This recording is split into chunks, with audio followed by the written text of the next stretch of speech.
One day, every tongue, every tribe, every nation will be worshiping God around His throne.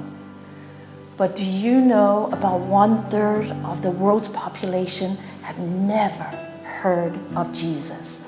And they live in some of the most isolated and most persecuted parts of the world. And despite of Christian effort, the percentage of Christian believers have actually decreased compared to world's population, except in places where ordinary disciples, ordinary Christians are making disciples, planting churches, multiplying churches, and unleashing church planting movements and disciple making movements. In our nations, we want to focus on communities that have minimal or no believers, no Christian workers, and no churches.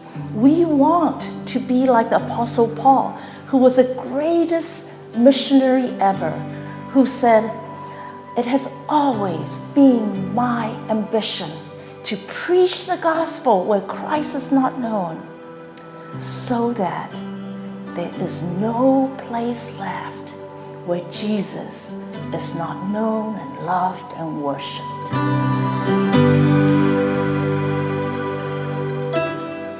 Our nations has 4 catalytic hubs in various parts of the world that have trained and sent out more than 300 workers who are now planting thousands and thousands of churches in 44 countries. A recent example is our disciple makers in Uganda, who have planted over 1,000 house churches among unreached people groups, among Muslim refugees, in the ghettos, in impoverished neighborhoods, in the urban core, and in the rural areas. And that is what our nations wants to do. We want to unleash this kind of disciple-making movement among every remaining unreached people and places of the world, among people who have never heard of Jesus. We are living in the most exciting and strategic time of history because we can actually see the finishing line of the Great Commission, and we can begin to count down to 0 unreached people groups.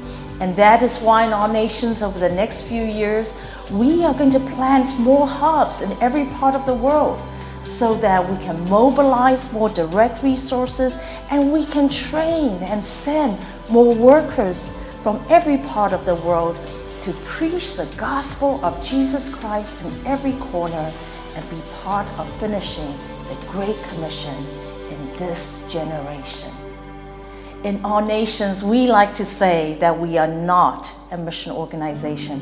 We are a worship organization because our purpose is to work missions out of a job by establishing the love and knowledge and worship of Jesus Christ in every heart.